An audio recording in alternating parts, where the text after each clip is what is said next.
주일 오전 하나님께서 여러분들에게 주시는 말씀은 시편 119편 1절과 2절 말씀입니다. 지난 나흘 동안 사경에 전한 말씀을 여러분들에게 다시금 요약해서 증거하겠습니다. 시편 119편 1절과 2절 말씀입니다. 주님의 말씀을 받으시기를 바랍니다. 행위가 온전하여 여호와의 율법을 따라 행하는 자들은 복이 있으며 여호와의 증거들을 지키고 전심으로 여호와를 구하는 자는 복이 있도다. 아멘. 기도하시겠습니다.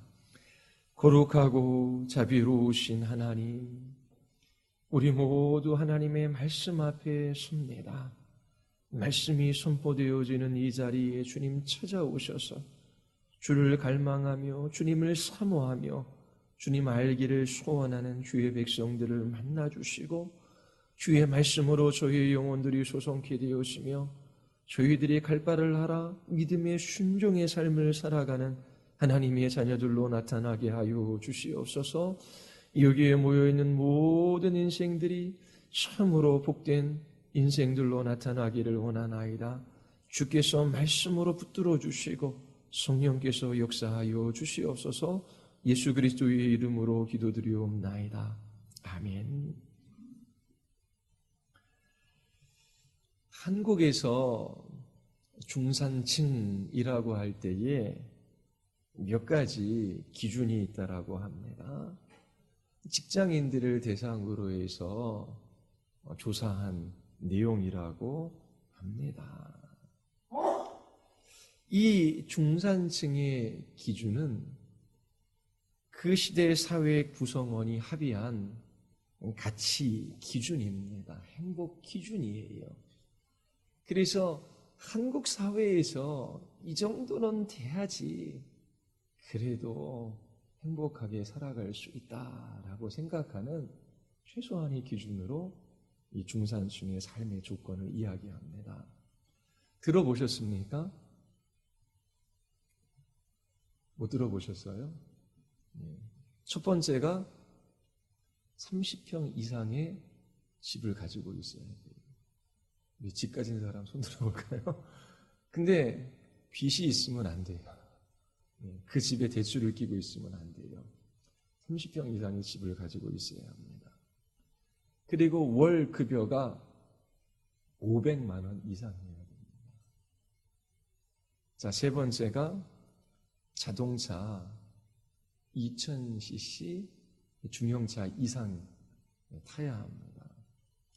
그리고 통장에 예금 잔고가 1억 원 이상 있어야 돼요.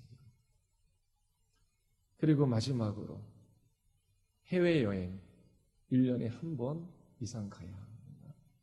아니 해외여행이 언제부터 많아졌나 그랬더니만 그거 한 10년 전서부터 많아졌던 것 같아요. 너도 여행 가더라고요. 여행 가는 게 나쁜 게 아니라요. 이것도 영향이 있다라고 보거든요. 행복한 삶. 그래도 최소한 한국 사회에서 중간 정도 가려면 해외여행을 1년에 한 번 이상 가야 해요.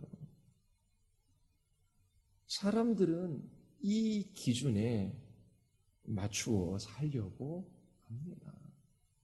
특징은 대부분 숫자로 이루어져 있어요. 어려서부터 경쟁하잖아요. 그래서 이러한 여건들을 갖추고 있으면 그래도 나는 행복하다. 좀 그런 정도로 생각하고 살아가는 것 같아요. 저는 해당되는 게 없어요. 네. 이 기준들을 충족시키기 위하여 열심히 땀 흘려 일하지요. 집 한 칸 장만해야 돼요. 대출 있으면 안 돼요, 그것도. 자, 좋은 직장 취직해서 500 이상 벌어야 되고, 차도 또 한국 사람들은 또 이게 차에 민감하잖아요. 여기 강남에 오니까 확실히 외제차가 많더라고요, 평촌보다는. 근데 그 차가 그 사람의 지위나 신분, 그 사람의 행복의 정도를 나타내는 것처럼 그렇게 한국 사람들은 어느 정도 생각하는 것 같아요. 통장에 1억 원 이상 있어야 되고, 또 1년에 여행 몇 번씩 가야지 행복하다라고 사람들은 생각합니다. 그런데 프랑스의 기준은 좀 달라요. 외국어를 하나 이상 할 줄 알아야 합니다. 그리고 직접 즐기는 스포츠가 하나 이상 있어야 돼요. 다룰 줄 아는 악기도 있어야 되고요. 또 근사하게 대접할 수 있는 요리 실력이 있어야 돼요. 자, 그리고 그 사회의 공적인 분노 있잖아요. 공분이라 그러지요. 사회의 악, 불의. 그런 것들에 의원이 함께 참여해서 소리를 낼 수 있어야 돼요. 그리고 약자를 도우며 봉사활동을 꾸준히 하는 사람이 행복한 사람, 중산층의 기준이 됩니다. 좀 다르죠? 예. 삶의 가치, 행복의 기준이 좀 달라요. 좀 삶의 질에 초점이 맞추어져 있습니다. 이거 보고 나도 외국어 하나 이상 배웠고 또 축구도 좋아하는데 기타도 치는데 이런 좀 많아요. 네. 예. 영국에서는 페어플레이, 그리고 자신의 주장과 신념이 있는 사람이 중산층이다. 독선적으로 행동하지 않고 약자를 두둔하고 강자에 대응하고 불의, 불평, 불법에 의연히 대처하는 사람. 한국은 이제 개발도상국을 벗어나고 있으니까요. 중국도 보니까 중국도 10만 위안 이상을 벌어야 돼요. 10만 위안이면 우리나라 돈은 얼마나 됩니까? 한 1700, 1800 되는 겁니까? 맞나요? 그쪽에서도 경제 가치가 우선이에요. 자, 이처럼 사회 구성원들이 어느 정도 중산층이라고 이렇게 합의하면 그게 기준이 되고 가치가 되고, 그리고 그렇게 살아가지 못하면 상대적으로 박탈감을 느끼고 자신은 행복하지 않더라고 생각을 해요. 그런데 이 기준과 가치는 언제든지 변할 수 있는 거거든요. 사회 상황에 따라, 환경에 따라. 나라마다 조금씩 기준이 다르잖아요. 자, 참으로 행복한 삶은 어떤 삶일까요? 바뀌고 변하고, 그리고 환경과 상황에 따라 왔다 갔다 하는 그런 기준과 가치가 아니라 절대적인 기준, 절대적인 가치가 있어요. 시편 119편 1, 2절입니다. 우리 같이 한번 읽어볼까요? 행위가 온전하여 여호와의 율법을 따라 행하는 자들은 복이 있으며,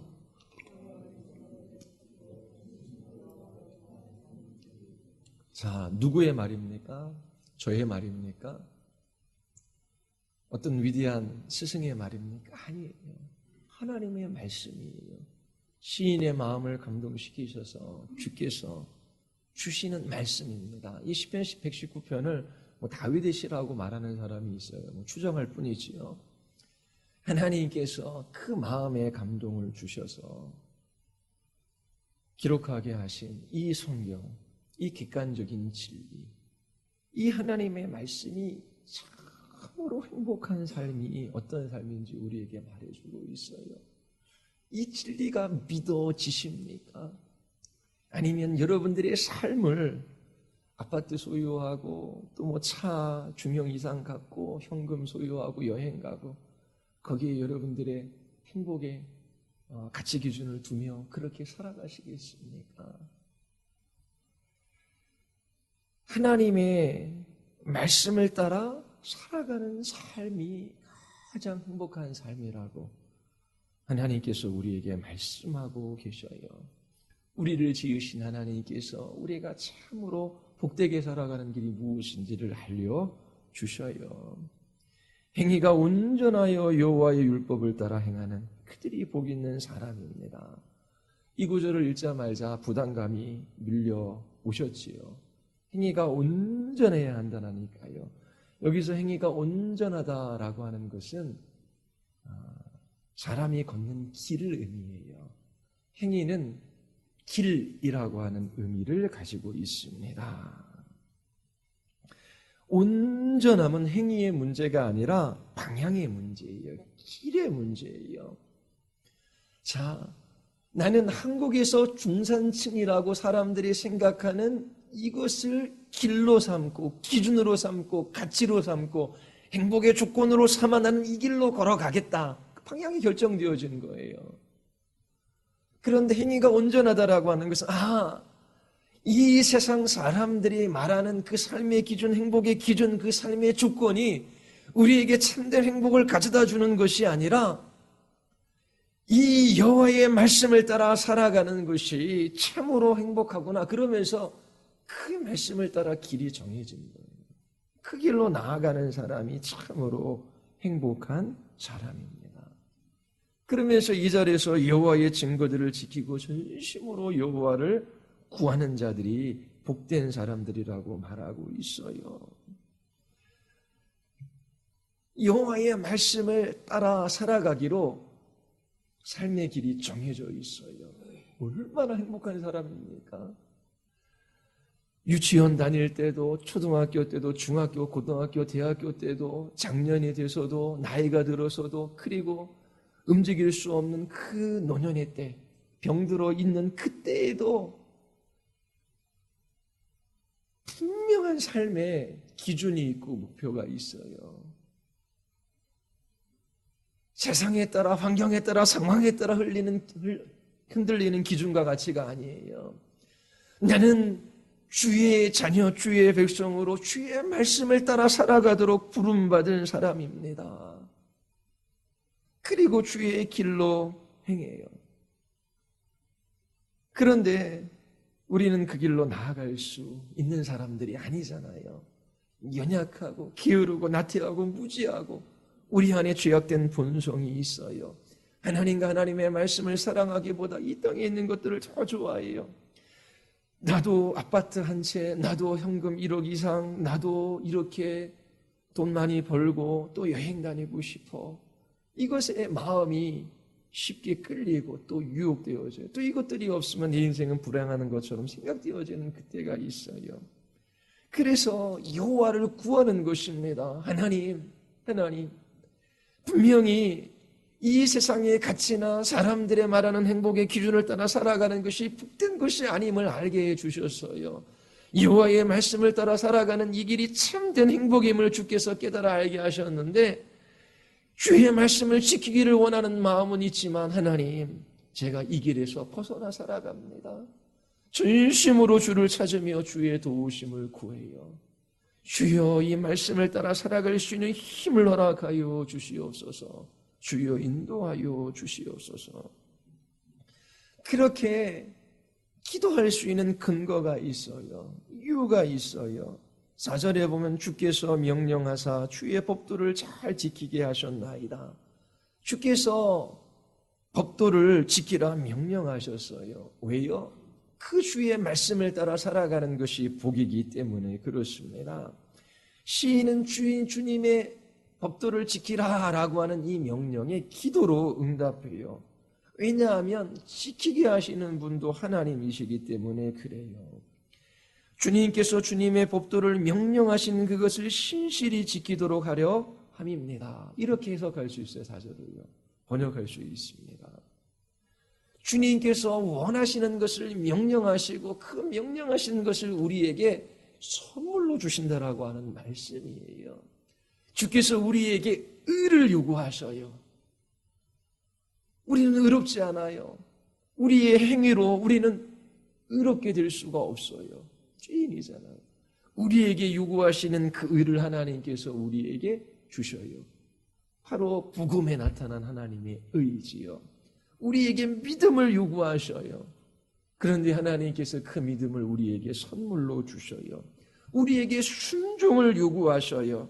주께서 명령하사 주의 법들을 지키라 말씀하셔요. 그런데 그렇게 지키게 하시는 분도 하나님이십니다 라고 하는 고백이 4절에 있습니다. 그래서 주님 앞에 기도하는 거예요.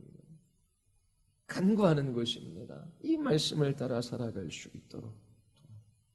이렇게 전심으로 주님을 구하며 그릇된 길에서 돌이켜 다시 주의 말씀 앞에 나아가 주의 길을 따라 살아가는 그 사람이 복된 사람입니다. 어려서부터 신앙생활하고 또 목회자로 그렇게 오랫동안 영혼들과 함께 있어요. 가난한 사람도 만나봤고, 부한 사람도 만나봤고, 권력 있는 사람도 만나봤고, 그리고 정말 절망에 빠진 사람들도 만나봤어요. 많은 사람,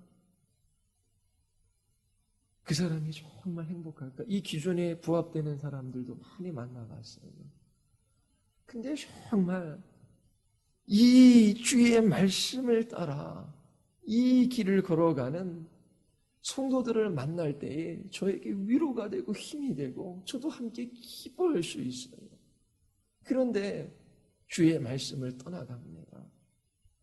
세상 길로 걸어가려 많은 것을 가진 것 같지만 그처럼 불행한 사람이 없어요. 마음에 치근해요. 말해도 잘 알아듣지 못해요. 그리고 그렇게 세상의 가치 기준이나 세상의 행복의 여건들을 따라서 그 길로 달려가는 많은 사람들이 있어요. 불행한 사람들이지요. 그러나 이처럼 전심으로 주님을 찾으며 제가 주의 말씀을 따라 이 길을 걸어가기를 원하나이다. 그러면서 그 말씀의 길로 걸어가는 그 사람이 정말 행복한 사람이에요. 주님의 말씀을 따라가는 삶의 결과가 무엇인지를 우리 1년 1절서부터 8절까지 그리고 뒤에 2절 6절과 8절 7절이 이야기를 해요. 자, 6절에 보면 주의 말씀을 따라가는 삶의 결과가 뭐예요? 결코 부끄러운 일을 당하지 않아요. 8절에서 뭘 말합니까? 하나님께서 결코 그를 버리지 아니하셔요. 반대로 하나님의 말씀을 떠나 살아가요. 반드시 그 삶의 결과가 부끄러울 수밖에 없어요. 하나님께 버림받은 사람이 되는 것입니다. 인생은 그렇게 길지 않아요. 우리 여기 하은이도 있고 승찬이도 있고 그리고 우리 중학생, 고등학생 학생들도 있어요. 우리 6학년 초등학생이죠. 말씀 듣기 힘들지요. 그래도 잘 들어요. 잘 들어. 이게 복되는 겁니다. 근데 인생의 시기가 금방 지나가잖아요. 금방 지나가잖아요.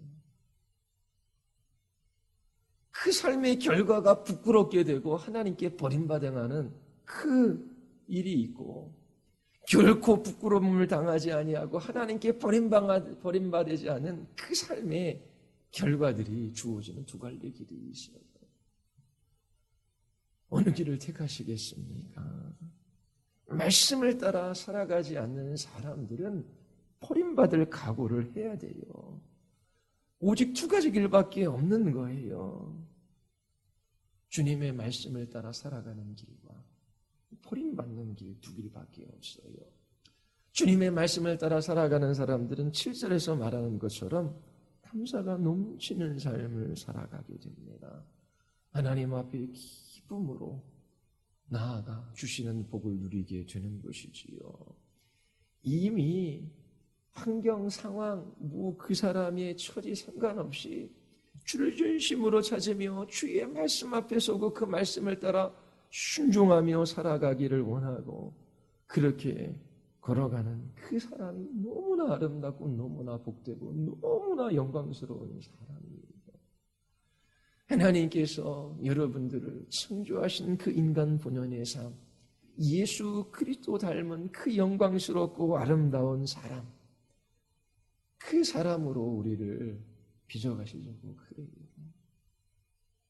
돈 조금 있고 그리고 자기 자신이나 이 세상에 있는 것들을 의지하며 잠시 세상이 주는 즐거움을 누리며 멸망으로 걸어가도록 부름받은 인생이 아니에요. 이처럼 주의 말씀을 따라 살아가는 사람들이 복된 사람입니다. 그러면 어떻게 우리가 이렇게 행복한 삶을 살아갈 수 있을까요? 11절이 이야기하죠. 11절 우리 다 같이 한번 읽어볼까요? 다 같이 시작.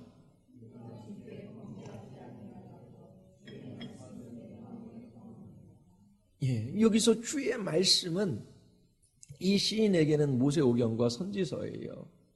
기록된 하나님의 말씀입니다. 자, 그리고 마음이라고 하는 것은 삶의 방향을 결정하는 아주 중요한 것입니다. 그리고 이 마음에 두었대요. 마음에 두었다라고 하는 것은 이 하나님의 말씀을 소중하고 귀하게 여기는 거예요. 너 내 마음에 있다? 이게 무슨 말이에요? 나는 너를 소중하게 생각한다라고 하는 것, 같이 그 의미 있게 여긴다라는 거예요. 사랑한다라고 하는 것입니다. 이게 두었다라고 하는 말의 의미는 소중하게 여기다, 가치 있게 여기다, 그런 의미가 있는 거예요. 그리고 숨기는 것이지요.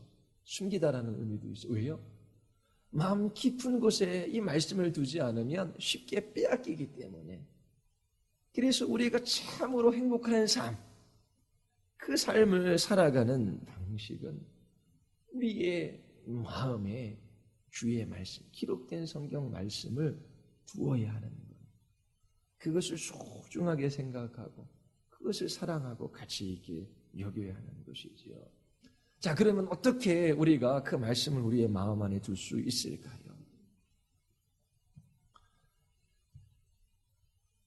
10절에 보면 주의 계명에서 떠나지 말게 해달라라고 기도합니다. 그리고 12절 주의 율례들을 내게 가르치소서, 또 27절 주의 법도들에게를 깨닫게 하여 주소서, 주의 법을 내게 은혜로 베푸소서, 주의 계명들을 내게서 숨기지 마소서. 뭐 하는 겁니까? 기도하는 거예요. 기도하는 거예요. 말씀과 기도가 함께 가는 것을 우리가 이 성경 본문에서 발견할 수 있어요. 기도하고 말씀 앞에 섭니다. 말씀을 들은 후 기도합니다. 객관적인 하나님의 말씀이 우리의 마음 안에 확증되어질 수 있는 것은 성령께서 역사해 주셨기 때문에 그래요. 그래서 객관적인 하나님의 말씀과 주관적인 우리의 마음, 이 두 사이를 연결시키는 고리가 성령 하나님의 역사하심이에요. 그래서 우리는 기도하는 거예요. 오늘 우리가 예배할 때도 어떻게 해요? 말씀 듣기 전에 기도하잖아요. 다 함께 기도하고 제가 기도해요. 그리고 말씀을 들으면 어떻게 해요? 기도해요. 그래서 여러분들에게 한 가지 제안하는 것은 여러분들의 말씀을 듣고 또 읽기 전에 기도하십시오. 기도하십시오.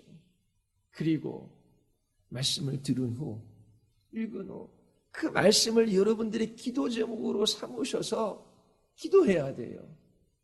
하나님, 참으로 복된 인생이 저에게 무엇임을 보여주셨습니다. 하나님, 세상에 가치나 사람들이 행복이라고 생각하는 그 하나님의 말씀이 없는 그릇된 길로 나아가 부끄러워지고 그리고 하나님께 버림받은 인생 되지 말게 하여 주시옵소서.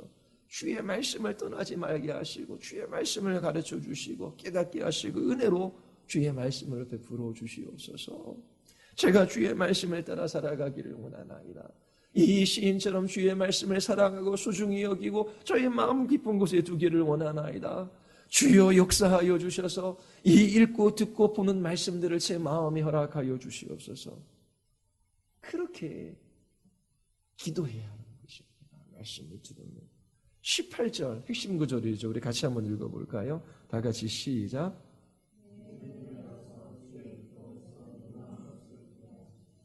예. 세 가지 진리가 있다라고 말씀드렸어요. 첫 번째 진리가 뭐예요? 주의 율법에는 놀라운 것이 있다. 원더풀한 것. 놀라운 것이 있다라고 하는 거예요. 보물이 있다라고 하는 것입니다. 두 번째는 이 놀라운 것을 주께서 내 눈을 열어주시지 아니하면 볼 수 없다라고 하는 거예요. 세 번째는 이 시인이 내 눈을 열어 주의 율법에서 놀라운 것을 보게 해달라고 기도하고 있는 거예요. 하나님 앞에 간구하고 있는 것이지요. 이처럼 주의 말씀에는 놀라운 것이 있는데 주께서 내 눈을 열어 보여주시지 않으면 그 말씀을 내 마음 깊이 간직할 수 없어요. 그래서 주께 기도하는 것입니다. 이러한 경건의 훈련과 연습이 필요한 거예요. 하나님께서 말씀하시고 그 말씀을 따라 살아가라 명하셨어요. 또 그 말씀을 따라 살아갈 수 있는 힘과 은혜도 주시겠다라고 약속하셨어요. 그래서 그 약속의 말씀을 붙들고 주여 나의 눈을 열어 주의 율법에서 놀라운 것을 보게 하여 주시옵소서. 그렇게 기도하는 것입니다. 주님, 내 마음이 주의 말씀을 떠나고 있습니다. 저의 마음이 주의 말씀에게 기울어지고 물들 수 있도록 역사하여 주시옵소서. 그렇게 이 시인이 지금 기도하고 있는 것입니다. 그리고 두 번째로 119편 13절에 보면 주의 입의 모든 규례들을 나의 입술로 선포하였으며, 주의 입의 모든 규례, 모든 말씀입니다. 말씀이 하나님의 입에서 성도의 마음으로 그리고 성도의 입술로 이동하고 있어요. 시인은 하나님의 말씀을 하나하나 배우고 그것을 마음에 두고 자기 입술로 즐겁게 반복합니다. 큰 소리로 자기 자신에게 읽어주는 것이지요. 성도들은 이처럼 큰 소리로 하나님의 말씀을 읽을 때에 자기 자신에게 이 말씀이 힘이 되는 것을 경험해요. 그 이유가 무엇입니까? 하나님의 말씀이 은혜의 말씀이기 때문에 그래요. 그래서 여러분, 눈으로 보고 여러분들의 입술로 읽고 그리고 여러분들의 귀로 들으십시오. 그렇게 하나님의 말씀을 읽는 연습과 훈련을 이 시인이 하고 있는 거예요. 그리고 세 번째 15절에서 작은 소리로 읊조리지요. 묵상하는 것입니다. 그리고 그렇게 묵상하기 위하여 16절에 보면 말씀을 잊지 아니하겠다라고 해요. 이 암기하는 것입니다. 자, 시인이 그 하나님의 말씀을 마음에 두는 것이 그냥 자동적으로 된 것이 아니지요. 주의 말씀을 따라 기도합니다. 그 말씀을 암기하고 묵상하고 그 하나님의 말씀을 소리내어 읽어요. 그렇게 하는 시인에게 하나님께서 즐거움을 주셨어요. 14절에 보면 모든 재물을 즐거움같이 주의 증거들의 도를 즐거워한다라고 고백해요. 이 땅의 재물을 즐거워하는 것, 집 한 채, 중형차 이상, 통장 1억 잔고, 그런 거 비교할 수 없는 그러한 즐거움, 기쁨, 그것을 하나님께서 그 시인의 마음 안에 주신 거예요. 16절에서도 주의 윤례들을 즐거워하고 그리고 주의 말씀을 사랑하고 사모한다라고 하는 표현이 시편 119편에 많이 나오고 있습니다.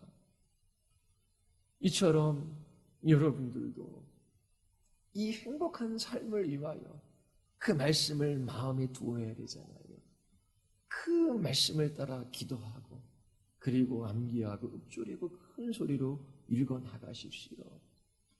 이 시인처럼 말씀을 더 사랑하고 그리고 그 말씀 속에서 기뻐하며 여러분들이 그 말씀을 따라 살아가며 하나님이 함께 하시는 복, 정말 놀라운 복들을 여러분들이 누리며 살아갈 수 있어요. 이 시인의 말씀에 대한 열정, 그 확신에 놀라게 됩니다. 놀라게 돼요. 자, 17절 우리 같이 한번 읽어볼까요? 다 같이 시작.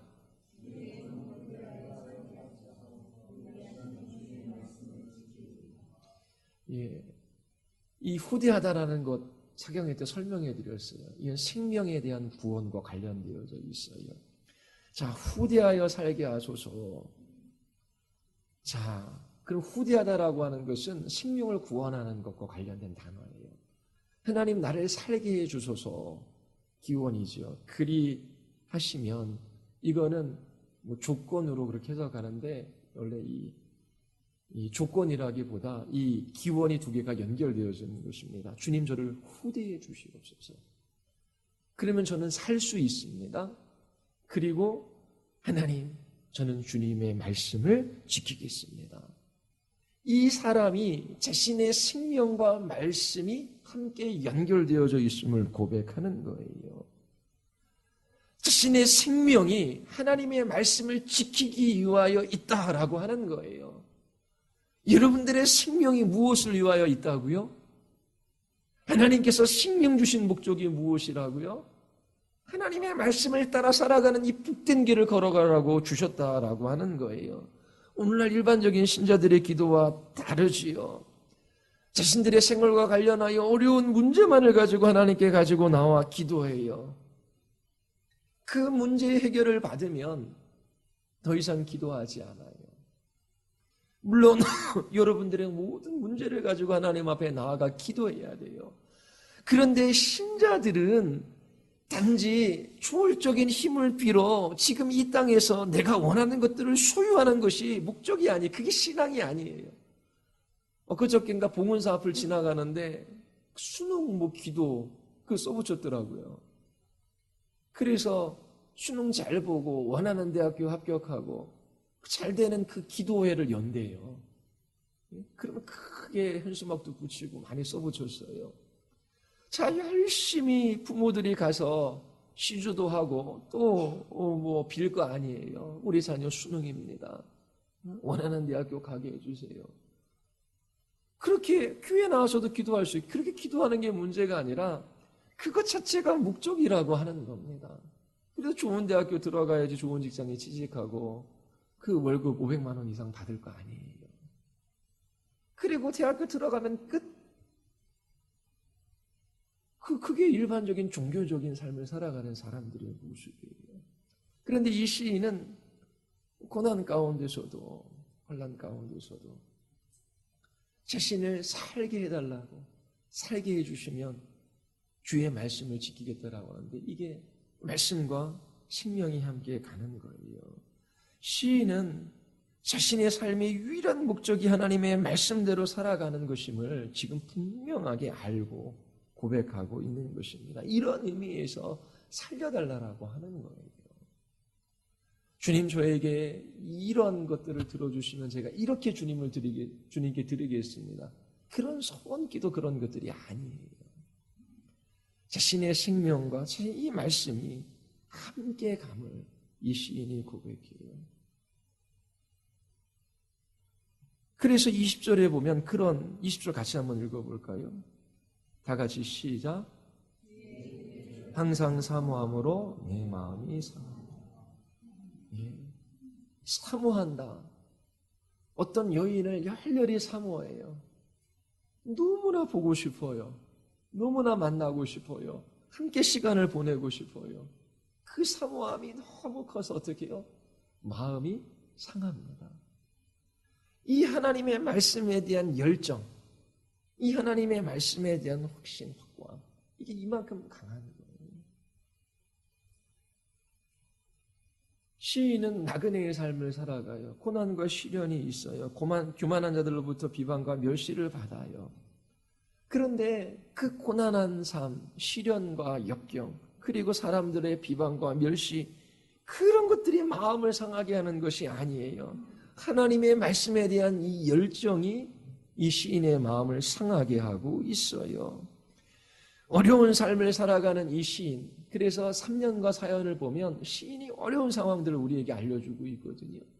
이 어려운 상황을 살아가는 이 시인의 가장 큰 관심사는 이 어려움으로부터 해결안 받은 것이 아니에요. 이 유일한 관심사는 하나님의 말씀 자체입니다. 주의 말씀을 사랑하기 사모하고 그 말씀이 없으면 죽을 것 같은 그런 고백을 지금 이 시인이 하고 있는 거예요.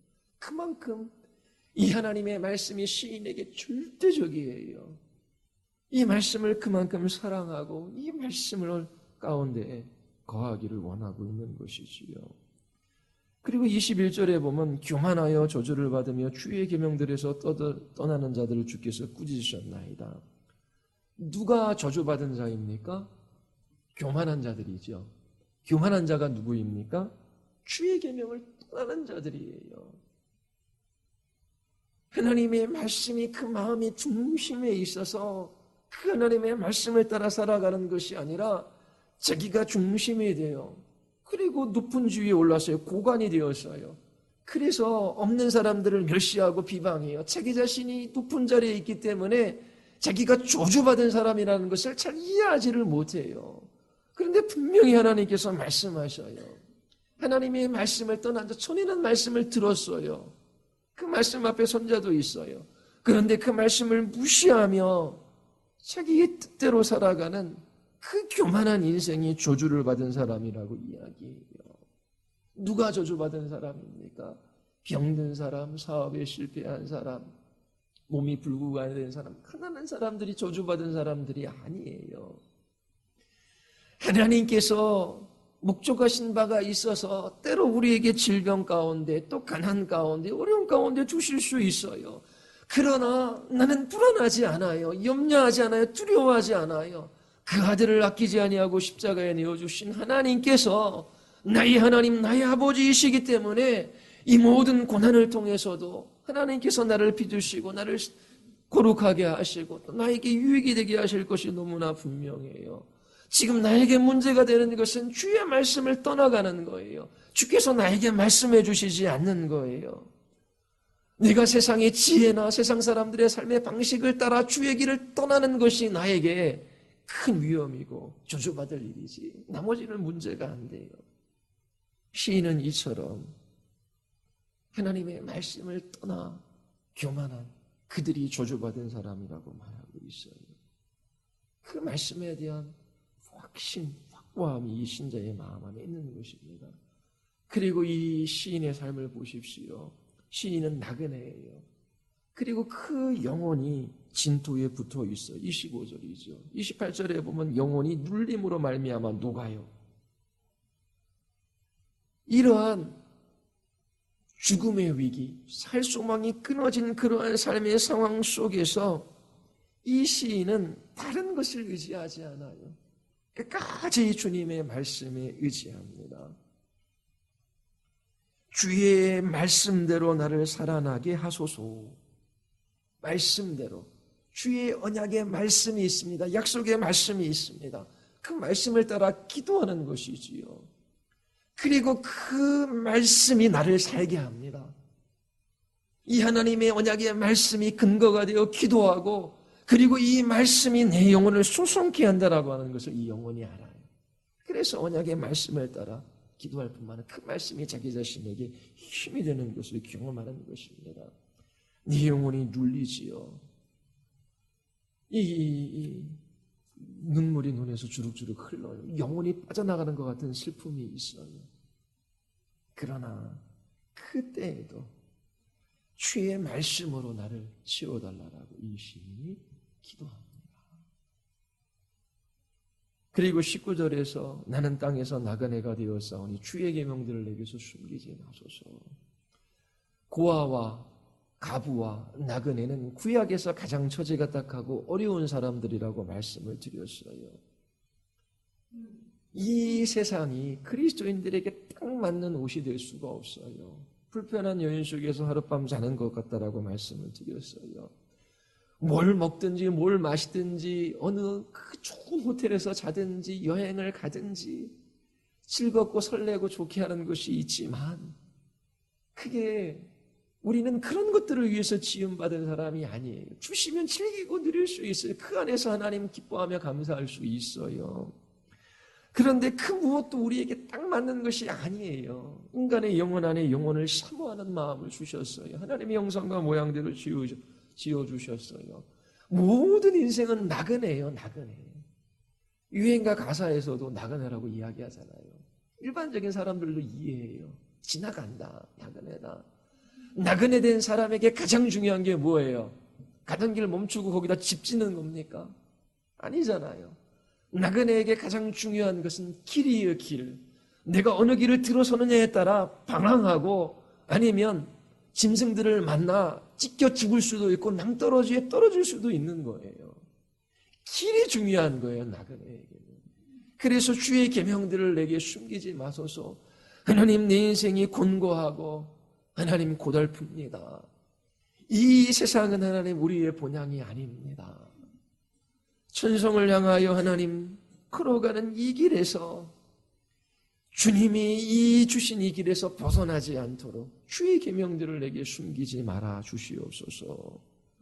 그렇게 하나님 앞에 기도하는 거예요. 주의 말씀이 내 인생의 길에 빛이 되어주고 내 발의 등이 되어줘야 하나님 저는 이 길들을 걸어갈 수 있습니다.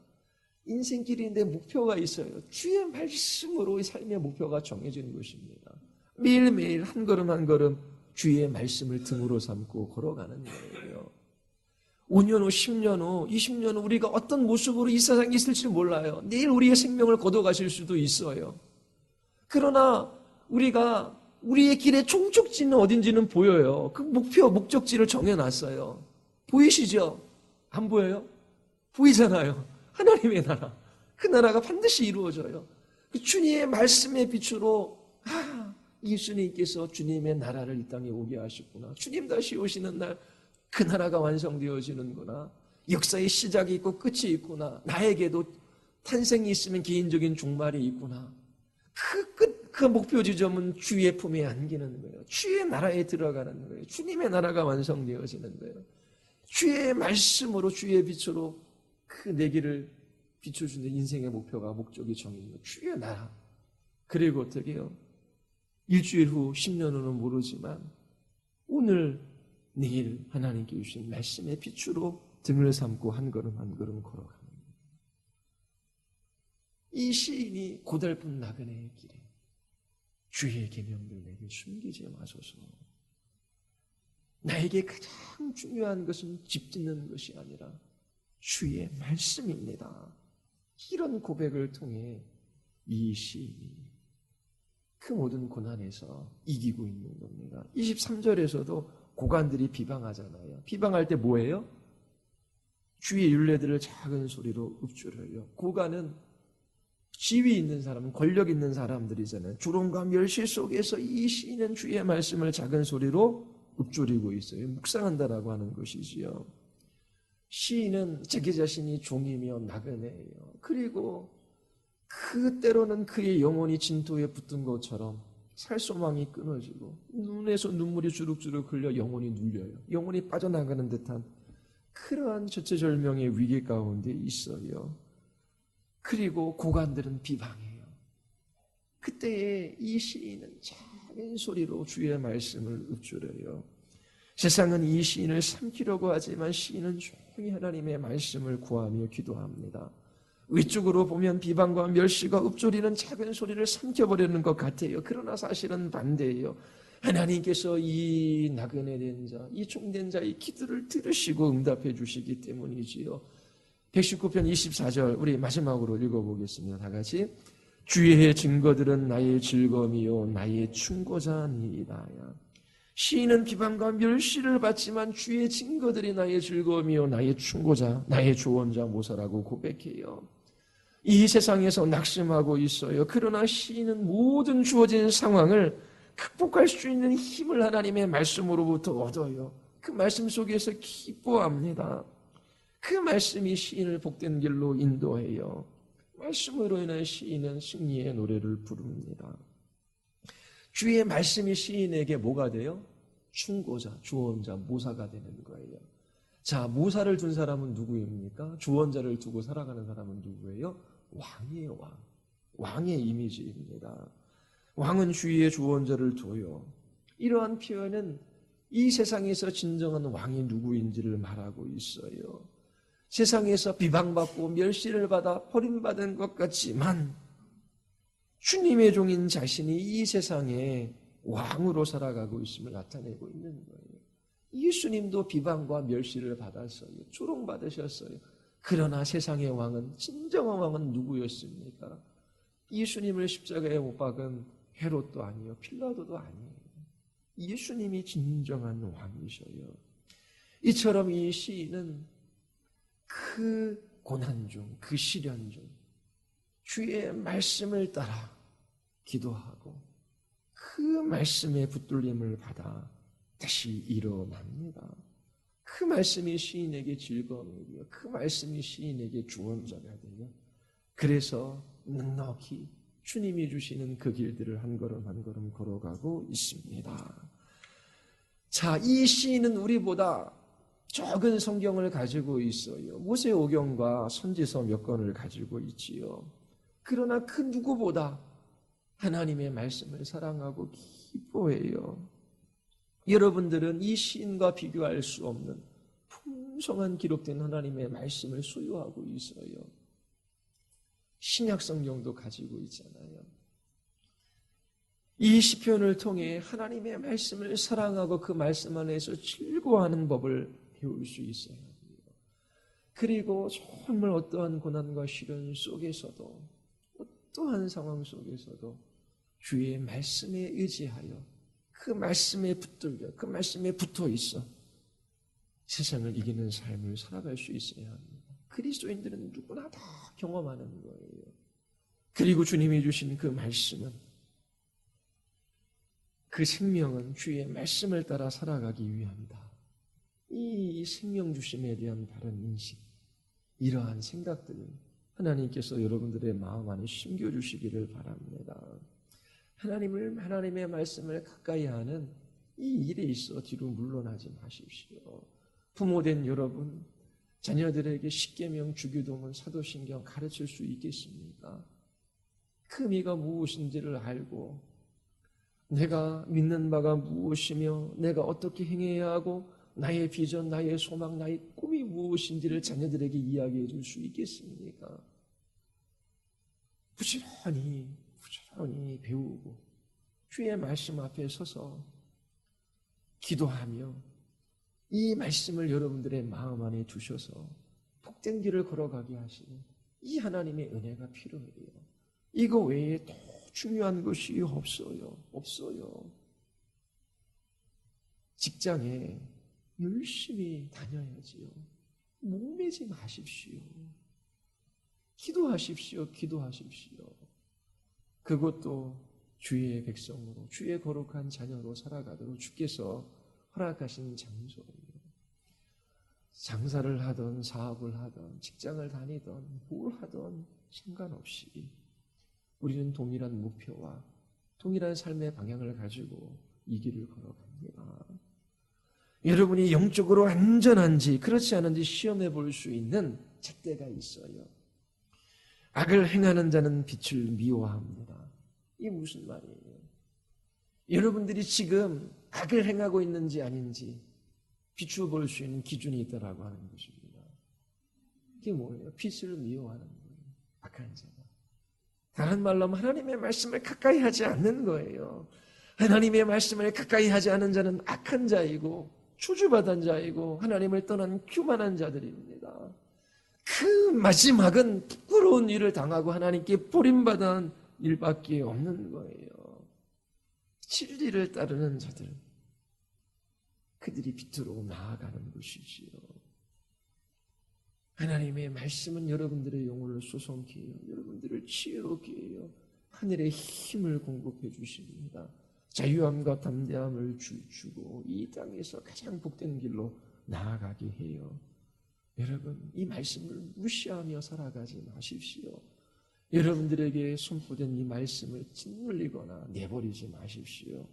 끝까지 여러분들이 이 말씀을 붙들고 기도하며 주님이 주시는 이 복된 길로 주의 말씀을 따라 한 걸음 한 걸음 내딛기를 바랍니다. 우리 기도하시겠습니다.